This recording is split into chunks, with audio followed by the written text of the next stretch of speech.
дээр сайн байцгаана нөө. Сайхан зуншиж гэнэ үү? Амарч дууссан уу хүмүүсээ зарим нь? Манайхан маань нэлээ урт удаан хугацаанд хөдөө гадаа яваад зарим ч мургаар ирээгүй байна, тийм ээ. Ямар ч хэлсэн ерөнхийдөө эхнээс орж ирж явах шиг бололтой харагдаж шүү дээ, тийм ээ. Миний нээж байгаа хүмүүс.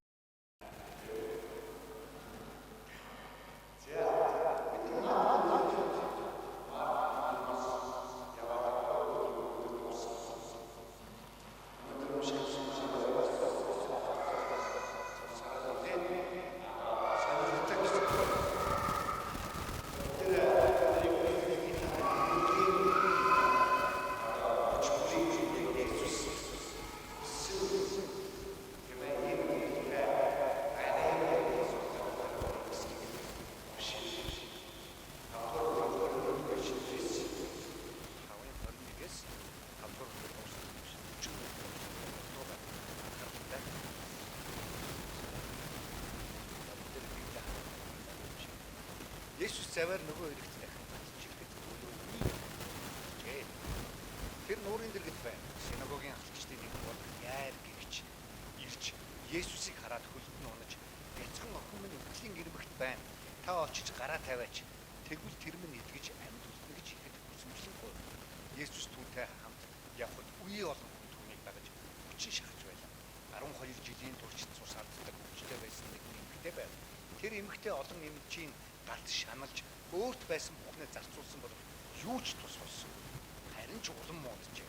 Тэрээр Есүсийн тухай сонсоод бурсан олны дундуур түүний ард нь очоод голцонд нөхөр. Учир нь тэр би ядаж түүний хувцсанд хүрчихвэл итгэрнэ гэж өөртөө хэлжээ. Тэр даруйс гоож зогссон өвчнөөсөө салснаа бидээ мэдрэв. Есүс өөрөөс нь хүч гарсныг тэр даруй мэдээ. Бурсан олны зүг эргэн харж хэн хувцсанд нөхөр гэж асуув. Шавнар нь түүнд үе олон таны шахажгүй өг та харж байна шүү дээ. Тэгтэл та хэн надад хүрв гэх юм. Есүс үнийг үлдэгчийг харах гэж эргэн тойрноо ажиллав. Юу болсныг мэдсэн тэр эмэгтэй айж чичирсээр ирж Есүсийн өмнө унав. Тэгээд бүх үннээ хэлжээ. Есүс түүнд охин минь итгэл чинь чамайг аврав. Амар тайван явж зовлонгоосоо ангижрахтун гэв. Түүнийг ийн айлдаж байтал синагогийн ахлагчин гэрээс хүмүүс ирж охинт нь үхсэн багшид төвөг удаад яах вэ гэжээ. Гэвч Есүс үүнийг сонсоод синагогийн ахлагчид бүү гагцгүй итэг гэж хэлв. Тэгээд тэр Петр, Яаковын дүү Иохан нараас өөр хэнийг ч өөртөөгөө хамт явахыг ис зөвшөөрөв. Тэд синагогийн ахлагчин гэрт ирэв. Уймарч чангаар уйлж гайлагсдаг тэр харлаа. Оронгуудаа тэр тэдэнд юунд та нар уймарч уйлэлдэнэ вэ? Энэ хүүхэд үхээгүй харин унтаж байна гэсэнд тэд түүнийг давхурхан инээлдэв. Харин Есүс бүгдийг даргаж зөвхөн өнөө хүүхдийн аав ээжийг өөртөөгөө байгстын хамт авч хүүхдийг тавьсан өрөөнд оров. Хүүхдийн гараас барьж тэр түүнд талита кум орчуулбал бос бяцхан охин минь би чамд хэлж байна гэж хэлв. Тэр даруй охин босоод явж эхлэв. Тэр 12 настай байжээ. Тэр даруй тэд бүр мэл гайхав. Тэр энэ тухай хинч мэдэх ёсгүй гэж тэдэнд хатуу сануулад охинд идэх юм өг гэлээ. Амен. Хэрвээ та нар өнгөрсөн хэсгийг хэрвээ санаж байгаа бол нэг одоо маш олон чөтгөртэй хүнээс тийм ээ Есүс чөтгөрийг зайлуулад тэгээд юу гэж хэлсэн гэхлээр легион гэж тийм ээ. Тэгээд тэр хүнд юу гэж хэлсэн гэхлээр явж энэ тухай бүх хүнд ярь гэж хэлсэн. Өөрөөр хэлбэл миний элчин сайд бол авралын зар тараа гэсэн ийм байдлаар ерөнхийдөө хэлсэн. Гэхдээ яг энэ үйл явдлын дараа тэнд байсан хүмүүст бити энд ч хэлээрэй. Хэлэх ёсгүй шүү гэсэн. Ерөнхийдөө энийг харсан маш олон одоо мэдээж хэрэг Библийн эрдэмтэд юу гэж хэлдэг вэ гэхээр Есүс өөрийнхөө загламан үглийн цаг хугацааг тооцож байгаа, контролдож байгаа, хянаж байгаа юм үйл явдал гэж. Тэр одоо легионуудыг одоо чөтгөрүүдийг тийм ээ одоо тэр хүнээс гаргасан тэр газар бол харих үндэстэн байсан. Харин үндэстнүүдийн хувьд одоо тарах нь нэг сонин асуудал биш байсан. Харин юдэчүүдийн дунд өөрийнхөө ажлыг хийж дуусгахаас өмнө энэ тарах нь нэг талаар Есүсийн бас загламай дээр хүрэх тэр цаг хугацааг арай богиносгох ийм бас аюултай үйл явдал байсан учраас Есүс Хүмүүст хэлэх ёсгүй шүү гэдэг ийм одоо зүйлийг тэр гэр бүлийнхэнд ерөнхийдөө хэлж байгаа. Хүмүүс заримдаа яг энэний утга учир юу юм бол гэж заримдаа одоо ихэвчлэн Есүс өөрийнхөө загалмайн цаг хугацааг ерөнхийдөө хянж тооцоолж байгаа ийм үйл явдлаас болоод одоо хэл битгий хэл гэсэн ийм үйл явдлуудыг ийм үгнүүдийг Есүс ерөнхийдөө гайхамшиг болгоныхаа дараа хүмүүст хэлсэн байдаг. Болгоныхаа дараа яг гайхамшиг үлдээд тэгээд зарим хүмүүст хэлээрээ зарим хүмүүст битгий хэлээрээ гэсэн юм байдлаар ерөнхийдөө хэлсэн байдаг. Тухайн орон нутаг хөвийн хүлээн авалт тэр үед ямархан хүмүүс байснаасаа ерөнхийдөө болж байгаа. За энд нэг хоёр хүний эдгэрэл гарч ийн. Тийм баг үстэй тийм ээ. Нэг талаар энийг маркинг сандвич гэж нэрлэдэг л дээ. Сандвич гэдэг чинь юу гэсэн үг вэ? Талахыг хэлж байгаа шүү дээ тийм ээ. Сандвич гэж байгаагаар эхлээд одоо яарийн тухай ярьж ирсэн гинт дундуур нь тэр 12 жил одоо цус алдаг өвчнөр өвчлсөн эмэгтэйн тухай яриад тэгээ буцаад яарийн тухай орж байгаа. Яар гэдэг юм тийм ээ. Яар гэж аюу сонир нэр өгсөн. Яарх гэж юм шиг. За ямар ч үсэн энэ одоо хүн бол синагогийн хүн байсан гэдэг юм байна. За юуны өмнө мань хүн харин үндэстэнд очоод нэгэн одоо хүнийг чөтгөрөөс зайлуулаад илгэснийхаа дараа тэр нутгийнхан та манай нутгаас яваад өгөөч гэж гуйсан. Тэгээ буцаад завиндаа суугаад нуурын нөгөө ирэг дээр буюу магадгүй Капернаумд буцаад ирсэн. Капернаумнаас одоо энэ нуурын ирэг дээр ирэх хүртэл бас их шуурга болж нэгэн одоо гайхамшиг болсон тухай та нар өмнөх тийм ээ дээр бид ярилцж ирсэн санаж байгаа тийм ээ. Тэгээ буцаад Капернаумд хурж ирэнгүүт маш олон хүмүүс Есүсийг шаваад одоо хүлээгээд байжсэн хурж ирэх мэдээд. Тухайн үед Есүст хүрэх юм бол эдгэрэн ямар нэгэн эрдэм чадaltaй хүмүүс хүрэх юм бол хувцсанд нь хүрэх юм бол эдгэрэн амарваа нэг муу зүйлээс арилна, бузраар арилна гэсэн ийм ойлголт ерөнхийдөө тухайн үеийн хүмүүст байсан. Тэр хүмүүсийн итгэл гэхээсээ илүү заримдаа мухар сүсэг, илүү зүгээр л одоо нэг тийм юр бусын зүйлийг даган баясах ийм одоо үйл явдал тэнцээ байсан. Тийм ч учраас нуурын ирэг дээр байсан маш олон хүмүүс Есүсийг ирж байгааг мэдээд тэнцээ цугларсан. Хэрвээ бид нар энэ 21-р ишлэлийг харах юм бол тийм ээ.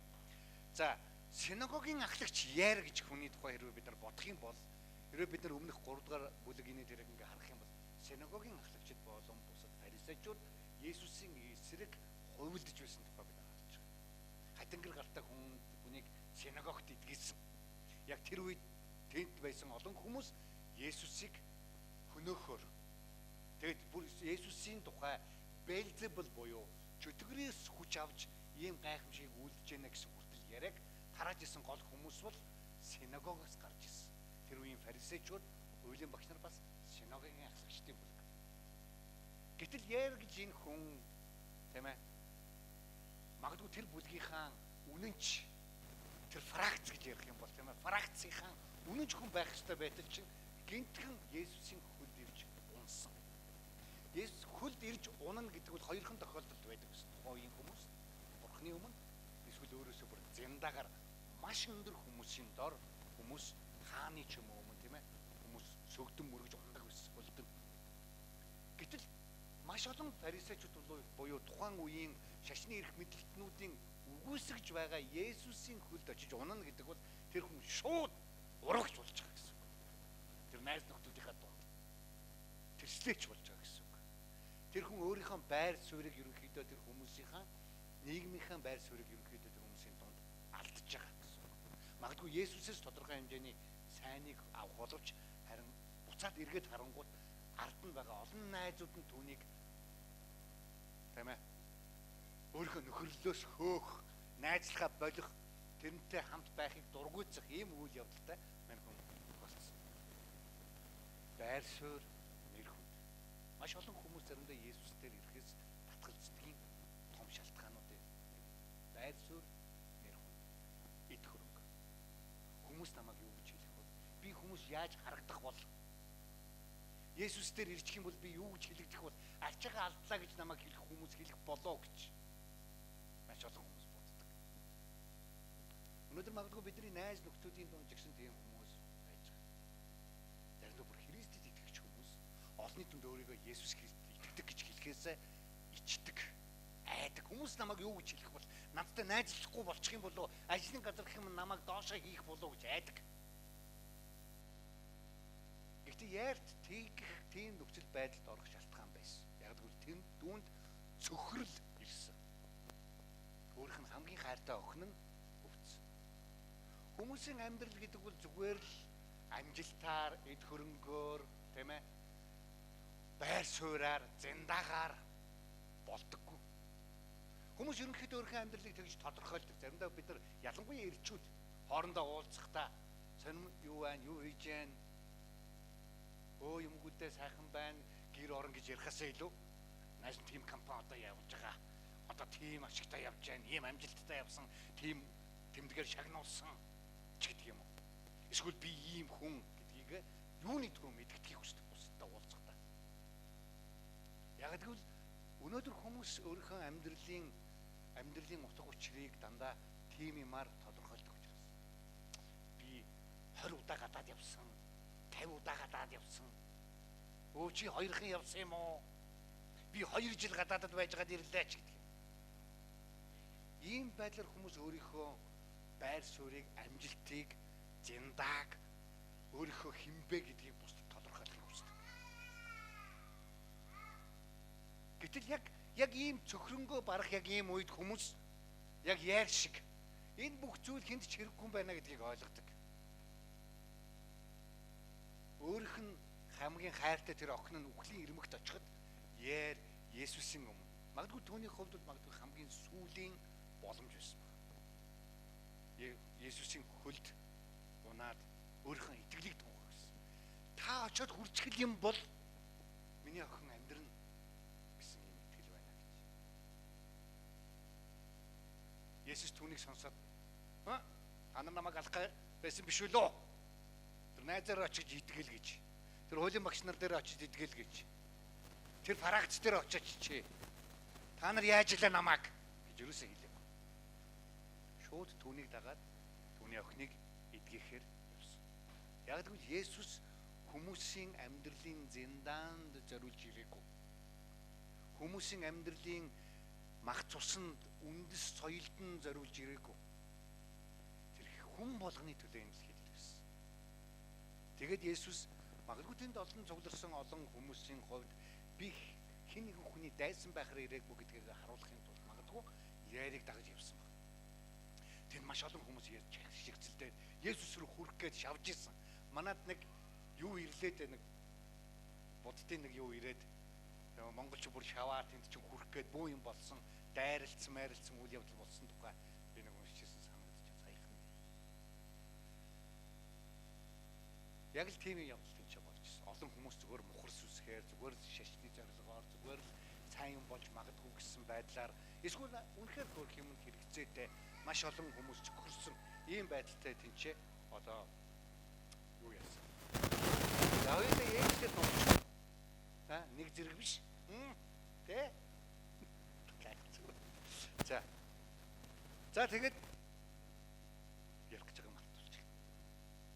Тэгээд яас нөгөө одоо яриг дагаад явхад тэр дунд дараагийн үйл явдлын дунд тэр нь нөгөө бас 12 жил одоо цус алддаг өвчнөр өвчсөн эмэгтэй. Тэр эмэгтэй нөхцөл байдал бол бас яг зөвхөрөнгөө барсан яарийн нөхцөл байдалтай төстэй. Гэхдээ байр суурин шал өөр. Тэр эмэгтэй бол тухайн нийгмийнхаа бузар гэж тооцогдох бүлгийн хүмүүс байсан. Тухайн үед одоо хүмүүс ямар нэгэн өвчтэй, яртай, шархтай, цустай ийм хүмүүс бүрх юм бол хөрсөн сандал дээр суух юм бол хүрээд явсан юмыг бариад авах юм бол бузарлахгүй гэж үздэг. Тэр бузарлсан хүмүүс торгож 7 хоног цэвэршүүлэх хуулийн одоо зан үйлийг хийдэг гэсэн өөрийгөө цэвэршүүлэх. Тэр эмэгтэй 12 жил гэвэл тэр эмэгтэйтэй ойрхон байгаа хүмүүс хизээч цэвэр биш болох нь байж чадахгүй. 12 жил гэдэг бол мэдээж хэрэг аз жаргалтай амьдарч байгаа хүмүүсийн хувьд тоглохон яг ийм зөвхөнгөө барсан хүнд хэцүү нөхцөл байдал амьдарч байгаа хүмүүсийн хувьд бол маш удаан хугацаа. Тэр эмэгтэй нийгэмд байж болохгүй. Олонний дунд байж болдоггүй. Сүмд очиж болохгүй, нөхөрлөлд очиж болохгүй, найз нөхдөдтэй байж болохгүй, ямар нэгэн найр цэнгэнд очиж болохгүй. Өөрөөр хэлбэл тэр хүн өөрийнхөө амьдралын одоо үлдсэн жилүүдийг бол маш харанхуугаар харах хэрэгтэй. Ийм нөхцөл байдал дээр эмэгтэй ирсэн. Яг л ярьтай адилхан цөхрөнгөө барсан. Гэхдээ байр суурь зиндааны хувьд өөр. Гэхдээ хүн болсон хойно тэр хоёрын хувьд яг адилхан асуудал байсан. Тэгээд тэр эмэгтэй юу гэж бодсон гэхлээр тэр хууль дүрм миний тэр одоо хамаагүй хүмүүс намайг ална уу барина уу тийм ээ бузартлаагаад одоо чулуугаар шиднэ үү хөөн үү хууль цааз болно уу хамаагүй ямар ч үсэн сэмээрхэн очоод Есүст хүрчгэл юм бол би итгэнэ гэж итгэсэн. Яг ярьтай. Та очоод миний охинд хүрчүүл итгэж чинь гэж. Touch англиар хэлж. Хүрчүүл. Есүст хүрвэл. Миний арчаагүй байдал, энэ дорой нөхцөл байдал, ийм цөхрөл, энэ бүх зүйл байхгүй болно гэж итгэсэн тийм итгэл. Маркын чи энэ хоёр үйл явдлыг нэгэн дор хэлэхдээ магадгүй тэр итгэлийн тухай магадгүй онцлохын тулд хэлсэн баг тийм ээ. Хүмүүс өөрийнхөө амьдрал ирсэн цөхрөлийн тэр үедээ заримдаа эзэн дээр ирдэг. Харамсалтай тийм ээ. Гой байхдаа, гой цалин мөнгөтэй байхдаа, асуудал байхгүй, ажил төрөлтэй байхдаа, энэ тэнд явж байхдаа найр цэнгэнд багт ерөөсөө бурхны тухай боддог. Сөхрөх, бурханд хүрэх, Есүс надад хүрэх гэсэн энэ ойлголтыг мартсан гэж. Яг ийм нөхцөлдөө хүмүүс эзэн рүү хандав. Тэр их мөнгө төрөв, тэр их байр суурь нэр хүн ер нь хинт хамаатай. Би ирүүлэл баймаар гэж. Тэгээд яг тэр эмэгтэй одоо Есүст хүрсэн. Тэр үед шууд итгэсэн. Өнгөрсөн удаад бид нар зөндөө олон тухай итгэлийн тухай ярьсан. Дандаа шууд итгэлийн тухай байсан. Одоо чи итгэж байгаа бол ингээ гэрте хайр яваанда баг багаар итгэрнэ гэж ерөөс Есүс ямар ч хэлээгүй. Ямар ч нөхцөлд, ямар ч тохиолдолд Есүс тийм одоо амлалтыг хүмүүст өгж байгаагүй. Шууд тэр даруй итгэжсэн. Өнөөдөр маш олон номлогчид гаж буруу урсгалынхан эдгэрлийн тухай ярьдаг, баяжгийн тухай ярьдаг. Чи өргөөдөө тэгвэл баян болно, удахгүй баян болно. Эсвэл чи одоо шууд сайн итгээдэй гэх юм бол баг багаар эдгэрнэ. Есүсийн итгэл шууд байсан. Тэр дорой байсан. Маш тодорхой байсан. Тэр эмэгтэй өөрөө шууд мэдэрсэн. Маш олон эмчнэраар яваад бүх эд хөрөнгөө барсан байсан. Харин Есүс тэр үед тэр эмэгтэй тэр гайхамшигыг хийхийг зөвшөөрсөн. Магадгүй тэр эргэн тойрон байсан үе олон хүмүүс бүгдээрээ л янз бүрийн өвчтэй байсан баг. Харин тэр дотроос тэр эмэгтэйг бурхан эдгэхийг хүссэн. Заримдаа хүмүүс боддог. Би эдгсэн чинь чи эдгэнэ гэж зарим хүмүүс ярьдаг. Харин эдгэрлийн тухай Библиэд ерөөсөө тийм тухай ярьдаг. Бурханд итгэжүүл бүх юм чи эдгэр чинь, бүх юм чинь гоё болчихно, чи баян болно, чи бүх юм чинь сайхан болчихно, бүх юм чинь гоё болчихно гэж ерөөсөө ярьдаг. Харин нэг юмыг амалдаг. Аврал тань ирнэ гэж. Есүс тэр. Та мөнхийн амьтаа бол. Хүн төрлөختний 100 зул мянганы туршид хүссэн тэмүүлж байгаа тэр мөнх амьдрал. Монголоор бол мөнхийн усыг тийм ээ амалдаг. Тэгээд тэр үед яг тэр одоо эмэгтэйд эдгэрэх яг тэр үед Есүсээс хүч гарахыг мэдэрсэн гэж энэ грек хэл дээрээ сонирхолтой юу байгаа л да маш олон эрдэмтэд энэ дээр одоо юу гэж хэлэхээр Есүсээс хүч гарсандаа биш бурхан тэнцээ гайхамшигыг бүтээснийг Есүс мэдсэн. Учираас тэнд нэгэн болсон гэдгийг мэдээд хэн надад хүрсэн гэж асуусан. Есүс мэдээж амар олон хүн хүрж байгааг мэдж байгаа. Гэхдээ тэр нэг хүрэлт өөр байсан. Тэр хүрэлт итгэлтэй байсан. Зүгээр л мухар зүсгээр ашиг хонжоогоор хүрсэн хүрэлт байгаагүй. Зүгээр л нэг надад юу өгөөсэй, ингээсэй гэсэн хүрэлт байгаагүй. Зүгээр л нэг аз туршсан хүрэлт байгаагүй. Магадгүй тэр маш их итгэлээр ирсэн тийм ээ хүрэлт байсан баг. Бурхан тэнцээ өөрийнхөө одоо гайхамшигт үйлсийг тэнцээ бүтээсэн. Тэгээ Есүс тэр эмэгтэйд уулзах хүссэн. Хэн надад хүрсэн. Шавнар нь зөндөл олон хүн хүрч шít. Бүгдээрээ л одоо Есүсийг ийшээ тийшээ дүүлэх айлтай наашаа болоод энэ тэндээс нь зулах агааталт ингээл боол юм болж ирсэн баг. Тэр үед одоо цагтаа шийдэм одоо юу ингэж байгаагүй. Янз бүрийн урт уяа муя татаа дундуур нь Есүс яваагүй. Ямар нэгэн улаан хэвс дэвсээгүй. Тэгтэл Маш олон одоо хүмүүс хурж яхад та одоо хэнийг хүрв гэж. Хараа нэг зүйлийг бид нар ойлгох хэрэгтэй. Есүс хүмүүсийг биднийг зүгээр нийтээр нь гэж хардаггүй. Баярын мэдээг Монголын Христ итгэлийнхэн гэж хардаг. Есүс яг нэг нэгээр нь хардаг. Тийм ээ. Мишиг гэж энд нэг хүн бай. Хойнаа гэж хүн бай. Пүүжэ гэж энэ хүн байна гэж тусад нарт. Есүс тэр хүмүүстэй хүнтэй нэг нэгээр нь уулзахыг хүсдэг. Өөрийнхөө тэр ариун амьдрал дуудахыг хүсдэг. Тэр идэвхрэлд дуудахыг хүсдэг.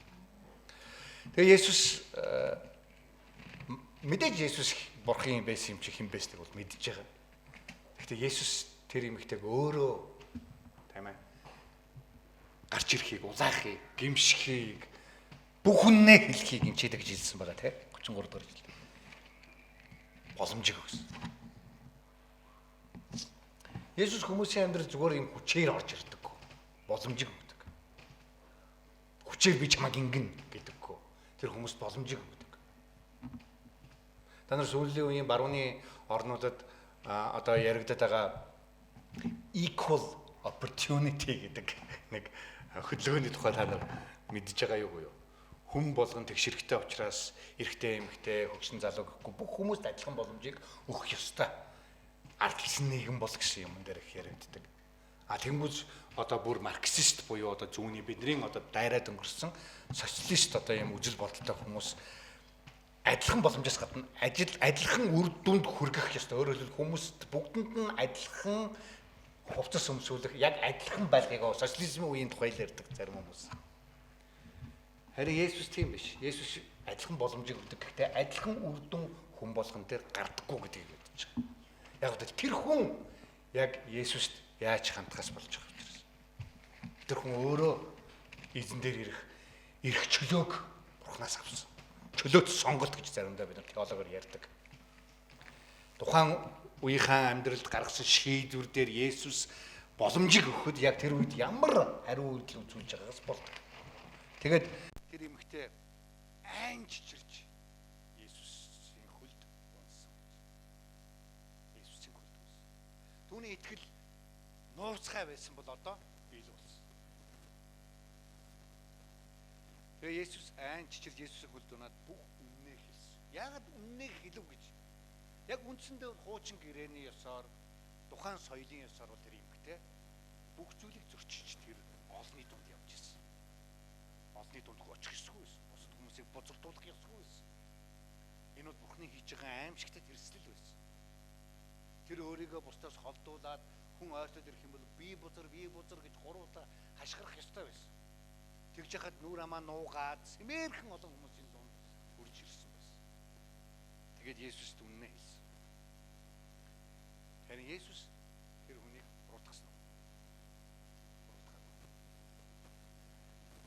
34 дэх эшлэлээр тэр юу гэж хэлсэн гэхээр охин минь итгэлчин чамайг авралаа гэж. Итгэлчин. Тэрнээс ямар нэгэн юр бусын зүйл magic ид шид авраагүй. Эзэн Есүсийг хинбэ гэж итгэсэн тэр зөв итгэл бас буруу итгэл гэж бас байгаа тийм. Тэр зөв итгэл чинь жоо. Яг авралаа гэж хэлж байгаагаар тэр ингэдээд бүхийн ам өгсөн гэж ойлгож бол бас нөгөө талаар идгэрл ирээд одоо амьдрал чинь тэгшэрлээ гэсэн утгаар бас хэлж байгаа. Есүстэй хамт амьдарч байгаа тэр амьдралыг бид нар заримдаа ааш үлээ шатдаг ийм одоо нөхцөл байдал заримдаа би мөнхийн амьдрал авсан ч одоо ямар хамаатай юм гэж. Зарим хүмүүс өдөр тутмын амьдралдаа Есүстэй хамт байна гэдэг дээр ерөөсөн анхаарал тавьдаггүй. Гаргаж байгаа шийдвэр дээр бол Есүстэй хамт амьдрах гэхлээр айл ингээл үргэлжил ингээл станаар хаалалуя гэж магтан дуулаад бүжиглээл ингээл мод тойрж гүгээд ахыг хэлэхгүй. Тийм биз дээ тийм ээ. Яг хийх гэж байгаа юм дээрээ зөв шийдвэр гаргах гэж. Зөв сонголт гаргах гэж. Яг яриан дундаа би зөв үг хэрэглэхийг хэлж байна. Яаж хэлхийг сонгохыг хэлж байгаа. Зөв сонгохыг хэлж байгаа. Хүмүүсийг гомдоож гэнэ үү би? Хүмүүсийг буруутгах гэнэ үү би? Шүмжилж гэнэ үү? Бодож сонгож ярих хэрэгтэй гэсэн. Миний хийж байгаа тэр зүйл яг Есүстэй байна уу? Есүс хүрсэн тач. Тийм ээ. яриаг Есүс эдгэгээсэн. Миний үйлдэлийг Есүс эдгэгээсэн. Миний бодлыг Есүс эдгэгээсэн. Миний шийдвэрүүдийг эзэн эдгэгээсэн. Гисэн ийм амьдрал руу үгүй юу гэдэг маш чухал. Тэрнээс зүгээр л би аврагдсан гэд толгоогоороо мэдэх нь гол асуудал биш. Мэдээж мэдэх ёстой. Толгойтой учраас толгоогоороо мэдэх ёстой. Гэхдээ яг амьдралаараа мэдэх бас чухал. Есүс авралаа гэж хэлсэн. Яг тэгээ байж хахад нөгөө яарийн асуудал буцаад яригдчих байгаа тийм ээ. Нөгөө яар чинь Есүстэй хамт явж байгаа шүү дээ. Өөр юм охиноо эдгээлэх гээд тийм ээ. Охиныг минь эдгэж та хурж хэл юм бол ёстой нэрэ миний охин амьдрах болно гэдэг чи Есүс за явцгаая танаа гэрлөө. Явж исэн чинь дундуур яар болцсон. Хурлаас гач юм бэ нэг эмэгтэй. Магадгүй энэ эмэгтэй эдгэнүү байна уу? Над ямар малай манай охин чухал.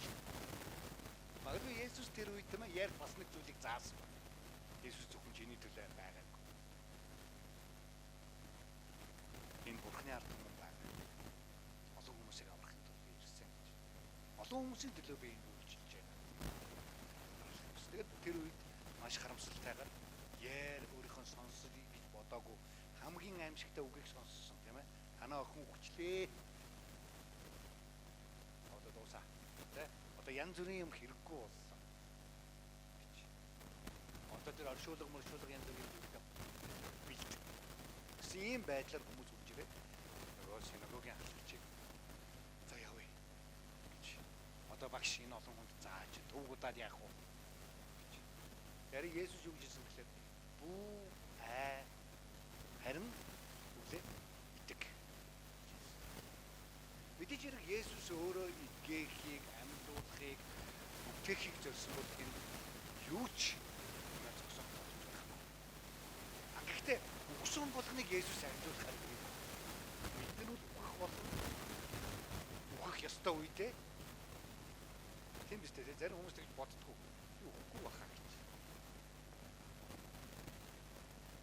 Ялангуяа жоохон бахад залуу байхад тийм ээ. Тэр тухай ерөөсө боддгоо. Харин Есүс энэ чинь юу гэж хэлсэн гэхээр нэг талаар бид нар юуг ойлгож болох вэ? Магадгүй тийм ээ бидний дунд тийм гайхамшиг болж болох юм.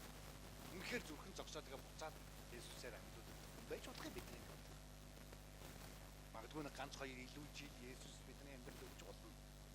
Ийм гайхамшиг өнөөдөр ч тохиолдох боломжтой. Яг л тэр үед ярин охиныг эдгээсэн бохно одоо ч гэсэн амьд. Тийм ээ. Гэхдээ бид нэг зүйлийг ойлгох хэрэгтэй. Бид нар амар итгээл айхгүй л байх юм бол тэр одоо үгсэн хүмүүс гэдэг юм бидний гэр орны хүмүүс амьлаад байна л гэсэн үг юм биш. Харин юу гэсэн үг юм бэ? Есүс тухайн үед яг яар нэгэн зүйлийг одоо ойлгуулахыг хүсэж байгаа. Итгэл бол гагцхүү итгэл бол биднийг энэ амьдралын айц хүнсээс олж байлаа. Хүмүүс бол метафизикс гэж бид нар ярьдаг л та. Одоо хүний амьдралын одоо тэр өвчин зовлон, гин тодор хүмүүс би хорт хамтартай уулздаг гэж сонсох хэцүү тийм ээ. Энэ их айц хөөс байх үед эзэн бидэнд тайвширлыг өгдөг. Зүгээр л итгэл явах цаг болсон бол явна. Тийм ээ. Явахгүй цаг байсан бол явахгүй. 2 жилийн өмнө би нөгөө зөвхөн шигдээс болсон шүү дээ. Тэгээд намайг нөгөө юм тавиул одоо хурдхан шиг ирэх нэгтгэх гэдэг ингээд пресс доор. Тэгээд адресд авахгүй байх шийдээд би үрдэ хэлэхдээ гүйлгэд эзэн авахаар бол аавн л үз гэдгсэн чинь яс амар юм ярьдаг юм бэ? Мэдээж тэр бол амар юм мөн. Яг хүмүүс бол төрдөг тэгээд бас энэ бол хүмүүсийн амьдралын хамгийн баяр баясгал хамгийн гурав шүү. Гэхдээ эзэнт итгэвэл эзний цаг гэж байгаа. Эзний цаг болоогүй бол тэр үед нэг жоохон байхад ахнал гэж ярьдаг. Хүнээс ухдаг. Аимшигтай зодуулаад за энэ үхчлээ гэж бодсон чинь хөнгөө идэг зэрэг. Хүн бол амар би бүх бат шүү гэж. Заримдаа хэдхэн жилийн өмнө шүү дээ. Хэдхэн жилийн өмнө бишээ. 10-аар 15 жилийн өмнө байна. Тийм биш. залуу зүгээр л нэг согтун хүнийг бүр ингээд дажчнаад болохгүй болохоор наваачаад гидсрүү өшөглөөд холдуулсан юм байна. Бас тийм ээ. Цаг нь болсон бол бид нар явах л. Цаг нь болоогүй бол тэгтээ зовлон гүнгээр бол мэдээж Есүсийн ч ярьдаг гэж байгаа. Гагцгүй идэг. Би амьдуулчихнаа гэж сэтгэлээгүй тийм ээ. Тэг гэрт нь очсон эсэг шавнараа авч очоод гэрт нь орсон хүмүүс тухайн үеийн уламжлал ёсоор хэрвээ тухайн гэрт өвөө гашуу болж байгаа бол чимээгүй байж болдоггүй байсан. Монголд бол чимээгүй эсэргээр тийм айл ингээд орохлоор чимээгүй тэр нь юу гэсэн үг вэ? Маш их өвөө гашуутай байна гэдгээ илэрхийлж байгаа Монголын соёл. За Монголын соёл гэхээс илүү магадгүй илүү буддын талын соёл тийм илүү айдастай, илүү чичрэлтэй ийм үе. Харин тухайн үеийн одоо тэр соёлд болохоор хүн нас барсан яг тэр үед маш их гашгиралдаж уйлдаг байсан. Өвөө гашуугаа тэгж илэрхийлдэг байсан. Би танарт нэг ярьжсэн багтай. Сингапур сурч байхад нэг оршуулга болж ирсэн.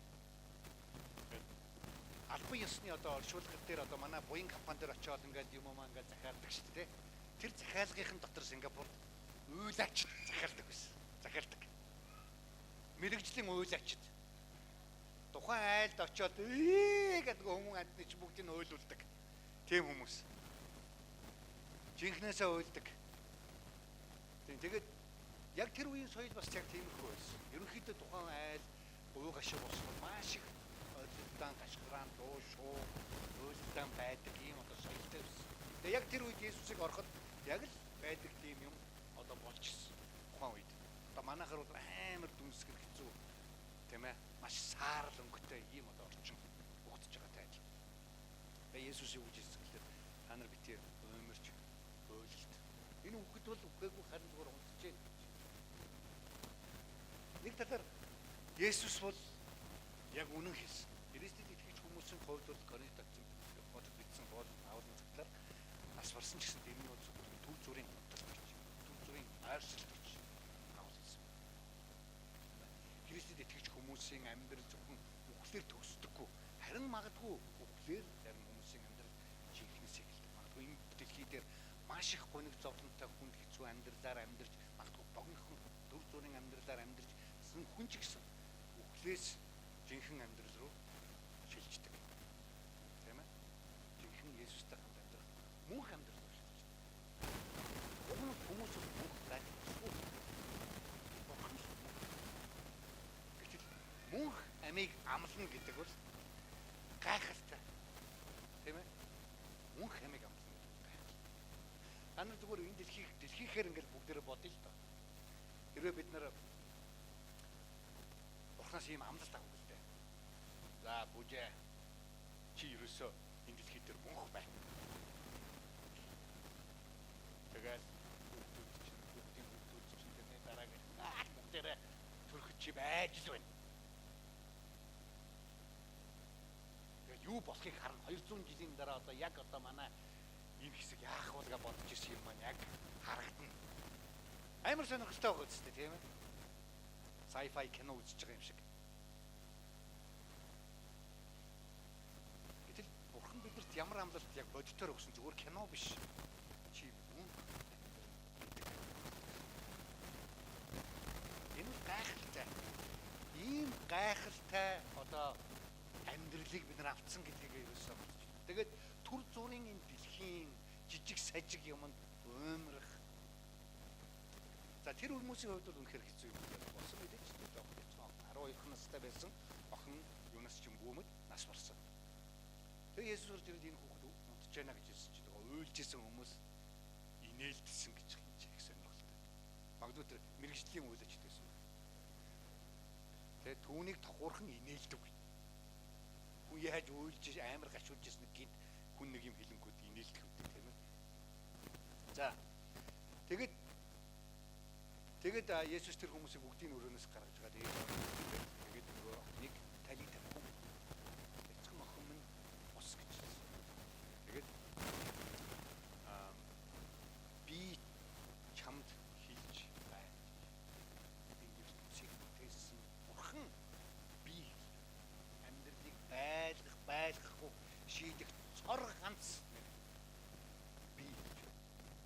Өнөөдөр Есүс тийм ээ Христ итгэж хүмүүст хэлсэн амласан маш гайхалтай зүйл юм. Та нар бидний эргүүлж хүмүүс шаардсан хүмүүс. Та нар энэ замаар их хайр бибинэ нэгнээ зөвшөө ариуссээр одоо агт агуу бибинэ үгээр синхрон маш олон зүйлийг Есүс өнөөдөр бид та нар аврагдсан хүмүүс шиг амьдраад өгөөч. Би хэлж байна. Тэгээд тэр охин босоод магадгүй тэр охин үхснээр ч мэдэхгүй байсан баг та маш их ядараад босоод ирсэн юм шиг бодож байсан баг.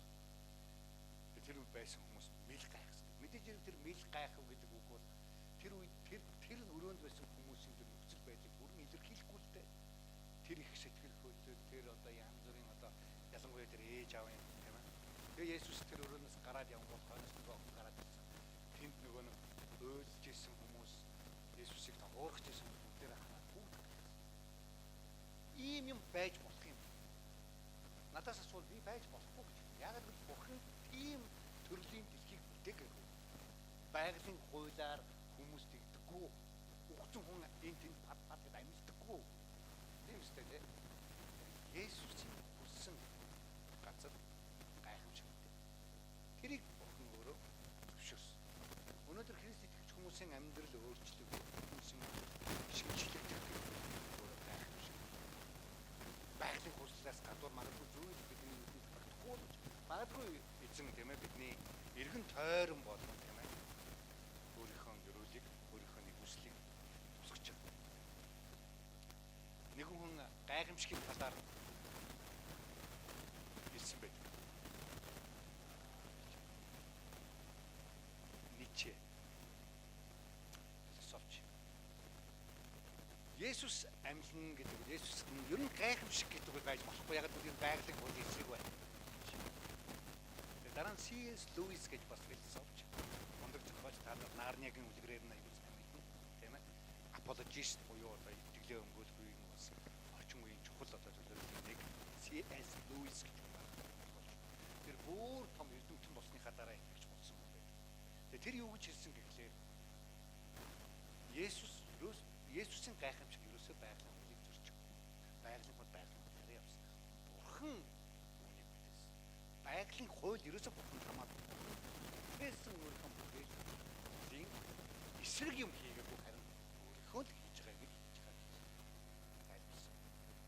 Тэгээд тайлбарлахдаа юу гэж хэлсэн та нар энийг сонирхуулаад ирлээ. Тэгээд CS юу гэж хэлсэн. Өнөөдөр би $100 одоо буудлынхаа шүүгэн хийлээ. Маргааш би дахиад $100 хийлээ. Нөгөөдөр би ирээд харахад тэн чи $50 үлдсэн байвал энэ математикийн хууль зөрчигдсөн гэж та нар хэлэх үү? Эсвэл манай Лондонгийн хууль зөрчигдөж гэж хэлэх үү? Энд бол байгалийн хууль зөрчигдөөгүй маа гэж CS Lewis тайлбарсан. Өнөөдөр үзсэн энэ хоёр гайхамшиг бол зүгээр л хүмүүсийг гайхшруулахын тулд бичигдсэн эсвэл маркетинг тэмдэглэж үлдээсэн зүйл биш. Энэ бол Есүсийн хөлд унаж түүний хүрлтийг мэдэх нь хүмүүсийн амьдралд ямар өөрчлөлт гаргадгийг харуулахыг хичээсэн юм үйл явдал байна. Өнөөдөр бид нар Христэд итгэж хүмүүс өдөр болгон эзний хөлд суугаад түүний үгийг уншиж гэнэ үү? Түүний гайхамшигыг хүлээж гэнэ үү? Өөрийнхөө амьдралыг өөрчилөхийг хичээж гэнэ үү гэдэг маш чухал асуулт. Тэгээд энэ асуултаар бүгд хамт эзний өмнө хэлцгээд бүгд өөрөөсөө эзнээс асууцгаая. Хамтаа залбирцгаая. Баталын баг. Бид нэгэн дуу хамтдаа болно. Хамтдаа залбирцгаая. Бурхан их эзэм танд баярлалаа. Өөрийнхөө үгийг өгсөнд та үгээрээ дамжуулан биднийг өрөөж өгөөрэй эзэм. Өнөөдрийн бидний зүрхэнд хэлсэн, ойлгуулсан бүх зүйл бидний амьдралд хэрэгжүүлэлт болд үлдэхэд та туслаарай эзэм. Есүс таны нэрээр мөн залбирлаа. Амен.